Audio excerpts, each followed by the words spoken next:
Hola, buenos días. Hoy vamos a ver el tema de laringe.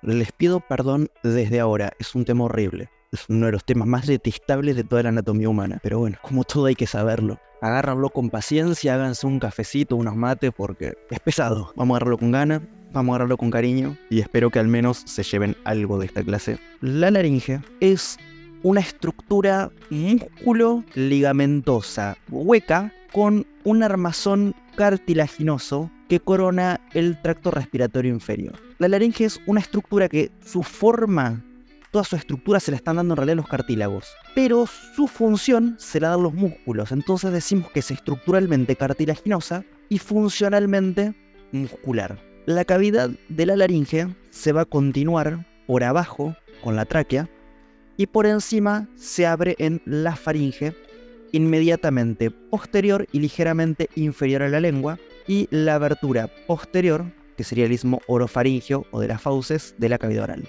La laringe es tanto una válvula, o un esfínter, como más les guste, que cierra el tracto respiratorio inferior y es un instrumento que produce sonido.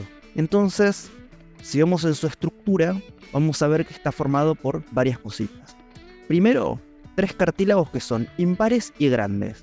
¿Cómo se llaman estos cartílagos? Cricoides, tiroides y epiglotis. Después van a tener 3 pares de cartílagos que son más chiquitos: aritenoides, corniculados y cuneiformes. Y además tiene una membrana fibroelástica y numerosos músculos intrínsecos. ¿Qué significa intrínsecos? Que están dentro de la estructura, que son propias de la estructura. La laringe va a estar suspendida desde el hueso ioides, que va a estar ahí encima, ¿sí? Está en la laringe acá abajo y el hueso ioides está acá arriba, y unida a la tráquea por debajo mediante membranas y ligamentos. Es sumamente móvil esta estructura y puede moverse de arriba a abajo y adelante y atrás por acción de músculos extrínsecos que unen a la laringe o al hueso ioides. Durante la deglución, los movimientos bruscos que va a hacer hacia arriba y hacia adelante va a facilitar que se cierre la abertura y que se pueda abrir el esófago, y eso permite que ustedes, cuando se comen una hamburguesa, la hamburguesa no le vaya para los pulmones, que la hamburguesa vaya para el esófago como corresponde. Y va a ser justamente el nervio vago el que se va a encargar de la inervación, tanto motora como sensitiva, de esta estructura. Así que nada, vamos viendo cada uno de los cartílagos.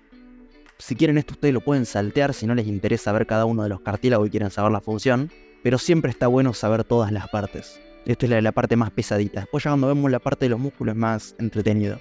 Entonces empezamos por el cartílago cricoides. El cartílago cricoides es el más inferior de los cartílagos laríngeos y va a rodear completamente la vía aérea. Se llama cricoides porque tiene forma de cricos. Cricos es un tipo de anillo que es el anillo de sello. Ustedes pueden ver la banda del anillo y la placa del anillo. Creo que se entiende eso. La parte de la placa es posterior, la parte de la banda es la parte anterior. Después pasamos al cartílago tiroides. ¿Por qué se llama tiroides? Del griego tiros.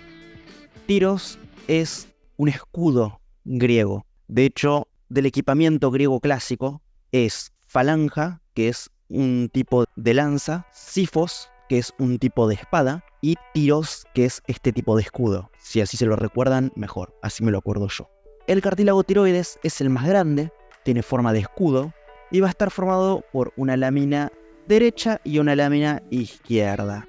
Esta partecita que se llama prominencia laringea es justamente una prominencia, se proyecta, se toca a través de la piel, y es lo que llamamos nuez de Adán. En general, el ángulo es más agudo en hombres que en mujeres, por eso es que la mayoría de los hombres se les nota más. Tenemos una escotadura superior, una escotadura inferior. Atrás tenemos 2 astas, asta inferior, asta superior. Eso es lo que me interesa que recuerden ahora. Después seguimos con el cartílago epiglotis. Tiene forma de hoja y se va a unir por el peciolo a la cara posterior del cartílago tiroides en su ángulo, proyectándose posterior y superiormente desde su unión con el cartílago tiroides. Se une a través del ligamento tiroepiglótico en la línea media con el cartílago tiroides, ¿no?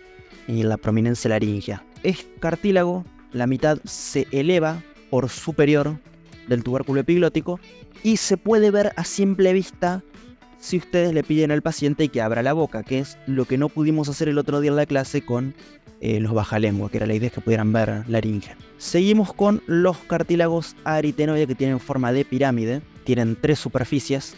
Una es la base, acá abajo, y van a tener un vértice. Acá se van a insertar muchos musculitos para el funcionamiento de la laringe. Además tenemos los corniculados. Sí, los corniculados son 2 cartílagos muy chiquititos de forma cónica, diminutos, son súper diminutos. Y la base se va a articular con los vértices de los cartílagos aritenoides, bien acá arriba, ¿ven? Y después tenemos los cuneiformes, que son estos, forma de cuña. La tienen algunos, pero en realidad tienen forma como de palo de golf. Y son anteriores a los cartílagos corniculados. Vamos a hablar un poquito de los ligamentos, que esto es más importante. La membrana tiroidea es un ligamento fibroelástico duro que se extiende entre el borde superior del cartílago tiroides, que lo tiene acá debajo, con el hueso hyoides por encima. Se une al borde superior de la lámina tiroidea y a los bordes anteriores adyacentes de las astas superiores, ¿sí? Es todo, no es nada más acá, es todo, hasta acá arriba. Y va a dejar pequeños agujeritos por el que van a pasar arterias laringes superiores y los nervios y vasos linfáticos. Los bordes posteriores de la membrana tiroidea van a formar los ligamentos tiroideos. Esta membrana también se va a engrosar anteriormente con la línea media para formar el ligamento tiroideo medio. Entonces tenemos uno acá, son los laterales, uno acá, que es el medio. En ocasiones hay un pequeño cartílago, esto es súper anecdótico, que se llama cartílago triticio en cada ligamento tiroideo lateral, que es como que lo refuerza. Pero esto, a ver, tómalo como súper anecdótico. Después tenemos un ligamento que se llama hilo epiglótico. ¿Por qué? Porque va de la epiglotis al cuerpo del hioides. Después tenemos el ligamento cricotraqueal, porque va desde el borde inferior del cartílago cricoides hasta el borde superior del primer cartílago traqueal. Y tenemos ligamentos intrínsecos, que son, por ejemplo, la membrana fibroelástica de la laringe, que me va a unir los cartílagos laringeos y completa la estructura arquitectónica de la cavidad laringea, ¿sí? Me rellena el espacio. Y por consiguiente tenemos este espesamiento, que es el ligamento cricotiroideo, que también se llama membrana cricovocal o membrana cricotiroidea, que me va a unir al cartílago cricoides y al tiroides. No le den demasiadas vueltas. Vamos a tener un borde libre entre estos 2 puntos de unión, y acá es donde se va a engrosar para formar un ligamento vocal, de acá hasta acá, va a ir hasta el aritenoides, que está debajo del pliegue vocal, que es la cuerda vocal verdadera. El ligamento cricotiroideo también se va a engrosar anteriormente a la línea media para formar el ligamento cricotiroideo medio, que va a ocupar la distancia entre el arco del cartílago cricoides y la escotadura tiroidea inferior, y la superficie adyacente profunda del cartílago tiroides hasta la inserción de los ligamentos vocales. Yo sé que es un trabalengua, pero nada. Después tenemos la membrana cuadrangular. De cada lado discurre entre el borde lateral de la epiglotis y la superficie anterolateral. Vamos a hablar un poquito de las articulaciones. Articulación cricotiroidea. Entre las astas inferiores del cartílago tiroides y del cartílago cricoides, y entre el cartílago cricoides y los cartílagos aritenoides. Estas articulaciones son sinoviales. Cada una está rodeada por una cápsula y está reforzada por ligamentos asociados. Las articulaciones cricotiroideas permiten que el cartílago tiroides se mueva hacia adelante y se incline hacia abajo sobre el cartílago cricoides, puesto que en los ligamentos vocales se dirigen entre la cara posterior del ángulo tiroideo y los cartílagos aritenoides, que se van a sentar sobre la lámina del cartílago cricoides. El movimiento hacia adelante y la rotación hacia abajo del cartílago tiroides sobre el cartílago cricoides va a alargar eficazmente y tensa los ligamentos vocales. Es decir, esta articulación es la que en realidad me permite hablar. Toda esta perorata de casi 20-40 minutos que estoy diciendo en este momento es gracias a que yo tengo estos cartílagos que se mueven y me permiten hablar. Después, articulación cricoaritenoidea entre las carillas articulares de las superficies superolaterales del cartílago cricoides y la base de los cartílagos aritenoides. Van a permitir que los cartílagos aritenoides se deslicen acercándose o separándose entre sí y que roten, de modo que las apófisis vocales irán hacia la línea media o se alejan de ella. Estos movimientos abducen o aducen los ligamentos vocales. ¿Me permite hablar más así? O más así. Esa es la función. Ahora, en cuanto a la cavidad de la laringe. La cavidad central tiene forma de tubo. Está tapizada de mucosa. Su soporte arquitectónico lo va a proporcionar la membrana fibroelástica de la laringe y los cartílagos laringeos a los cuales está unida. La abertura superior de la cavidad se abre en la cara anterior de la laringe por debajo y posterior a la lengua. Su borde anterior está formado por la mucosa que cubre el borde superior del epíglotis. Los bordes laterales están formados por pliegues de mucosa, que son los pliegues ariepiglóticos, que encierran los bordes superiores de las membranas cuadrangulares y los tejidos blandos adyacentes. También va a haber dos tuberosidades sobre el margen más posterolateral de la abertura laringia sobre cada lado que van a marcar las posiciones de los cartílagos cuneiforme y corniculado subyacente. En el borde posterior a la línea media está formado por un pliegue mucoso que forma una depresión que se llama escotadura interaritenoidea entre las dos tuberosidades corniculadas. La abertura inferior de la cavidad laringe se continúa con la luz de la tráquea y está rodeada completamente por el cartílago cricoides y su posición es horizontal, a diferencia de la abertura laringe que es oblicua y apunta posterior-superiormente dentro de la faringe. Además, la apertura inferior está siempre abierta, mientras que la abertura laringea puede cerrarse durante los movimientos descendentes de la epiglotis. Sí, súper trabalengua, yo lo sé, pero es así. Ustedes, por favor, lo que a mí me interesa que recuerden es laringe.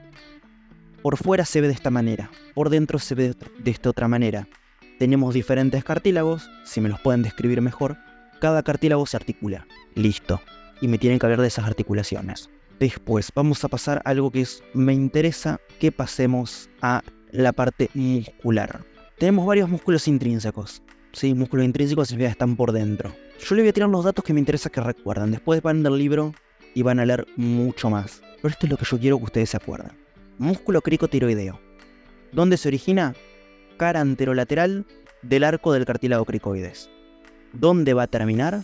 Va a terminar en dos partes. Una parte oblicua, que va a terminar en el cuerno inferior del cartílago tiroides, y una parte recta en el borde inferior del cartílago tiroides. Uno termina en el cuerno y el otro en el borde inferior del tiroides. ¿Por qué va a estar inervado? Por el nervio laringeo superior que viene del vago. ¿Cuál es la función?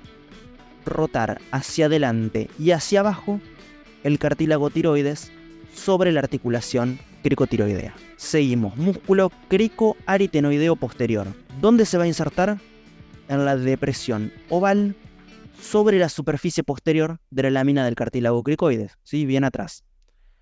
¿Dónde va a terminar?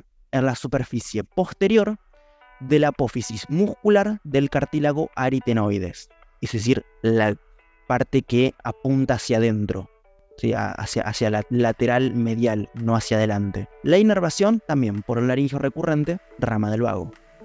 ¿Cuál es la función de este músculo? Rotación externa y abducción del cartílago aritenoides. Los músculos cricoaritenoideos posteriores son los principales aductores de las cuerdas vocales, es decir, son los principales responsables de abrir la hendidura glótica. Seguimos. Músculo cricoaritenoideo lateral. Su origen, superficie superior del arco del cartílago cricoides. Inserción, superficie anterior de la apófisis muscular del cartílago aritenoides. ¿Por qué va a estar inervado? Por el laringio recurrente, rama del vago. ¿Cuál es su función? Rotación, esta vez interna del cartílago aritenoides, y aducción de las cuerdas vocales, que te las acerca, el otro las alejaba. Seguimos. Músculo aritenoideo transverso. Su inserción proximal está en el borde lateral de la superficie posterior del cartílago aritenoides, y su inserción distal es en el borde lateral de la superficie posterior del cartílago aritenoides opuesto. Está inervado también por el laringio recurrente del nervio vago, y su función es la de aducir al cartílago aritenoides. Después tenemos al músculo aritenoideo oblicuo, su inserción proximal, superficie posterior de la apófisis muscular del cartílago aritenoides, y su inserción distal, superficie posterior del vértice del cartílago aritenoides adyacente. Se extiende dentro del pliegue ariepiglótico. Entonces, ¿por qué va a estar inervado? Por el laringio recurrente. Otra vez es siempre lo mismo, todos estos nervios están inervados por el laringio recurrente, menos el cricotiroideo, que está inervado por el laringio superior. Entonces, ¿cuál es su función? Funciona de esfínter de la abertura de la laringe. Nos faltan dos. ¿Cuáles son? El tiroaritenoideo, que va desde el ángulo tiroideo y ligamento cricotiroideo adyacente, y termina en la superficie anterolateral del cartílago aritenoides, y algunas fibras van a continuar a los pliegues ariepiglóticos en el borde lateral de la epiglotis. La inervación, ya la hablamos, laringio recurrente. ¿Para qué sirve? Esfínter del vestíbulo y de la abertura laringea. Y por último, los músculos vocales, donde se insertan superficie lateral de la apófisis vocal del cartílago aritenoides, donde termina ligamento vocal y ángulo tiroideo. ¿Por qué está inervado? Laringio recurrente. ¿Cuál es su función? Ajusta la tensión de las cuerdas vocales. Es medio trabalengua, es medio de memoria, es lo que hay. Y así. Seguimos con algo recontra importante, que es los vasos. Cómo esta estructura se va a nutrir. Y es muy simple en realidad. Se va a dar por dos vías, una superior y una inferior, que se llaman arteria laringea superior y arteria laringea inferior. La arteria laringea superior se va a originar cerca del borde superior del cartílago tiroides y es la rama tiroidea superior de la arteria carótida externa. Va a acompañar la rama interna del nervio laringeo superior a través de la membrana tiroidea para recorrer la laringe. Ahora, la arteria laringea inferior se origina de la rama tiroidea inferior del tronco tirocervical de la arteria subclavia, que es inferior en el cuello, y va a ir junto con el nervio laringeo recurrente, que va a ascender en el surco entre el esófago y la tráquea, y entra en la laringe pasando por debajo del borde del músculo constrictor inferior de la faringe. Dos vías, una de arriba, una de abajo. Una viene de carótida externa, la otra viene desde subclavia. Bueno, en cuanto a las venas, la realidad es que las venas drenan en la laringe acompañando a las arterias. Entonces vamos a tener venas laringeas superiores y venas laringeas inferiores. Las superiores drenan en las venas tiroideas superiores, que a su vez drenan en las venas yugular interna, y las laringeas inferiores drenan en las venas tiroideas inferiores, que a su vez drenan en la vena brachiocefálica izquierda. Simple, fácil, tonto. En cuanto al sistema linfático, no es demasiado relevante a esta altura. Sepan que van a drenar las regiones que se encuentran por encima y por debajo de los pliegues vocales. Lo que está encima de los pliegues vocales siguen a la arteria laringea superior y terminan en los nódulos cervicales, profundos porque son profundos, asociados a la bifurcación de la arteria carótida común, y los que están por debajo de los pliegues vocales drenan los nódulos profundos que están asociados a la arteria tiroidea inferior, o con unos nódulos están asociados a la parte frontal del ligamento cricotiroideo o en la parte superior de la tráquea. Tiene varias opciones, no es muy relevante. Sistema linfático a nivel laringe, que les compete a ustedes. Ahora, el cuquito, los nervios. Ya vimos un poquito. ¿De qué se encarga? Nada. Son dos ramos del nervio vago, que son los nervios laringeos superiores y los nervios laringeos recurrentes, que se van a encargar de la inervación sensitiva y motora. Los laringeos superiores se van a originar en los ganglios vagales inferiores en la parte alta del cuello.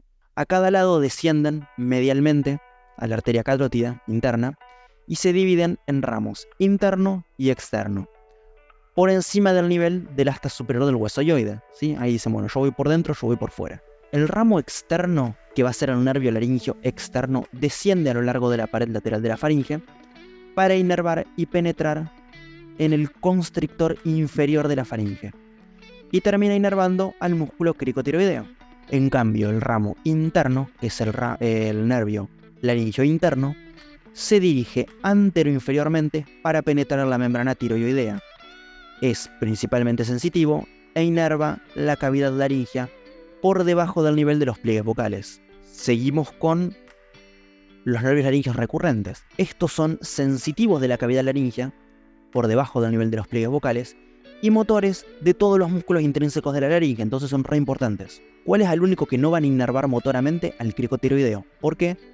Porque lo hace el anterior que hablamos recién. El nervio laringeo recurrente izquierdo es diferente del derecho. Se origina en el tórax, mientras que el nervio laringeo recurrente derecho se origina en la raíz del cuello. Ustedes recuerden que es diferente. Generalmente, ambos nervios ascienden en el cuello, en el surco entre el esófago y la tráquea, y entran en la laringe debajo del borde del constrictor inferior.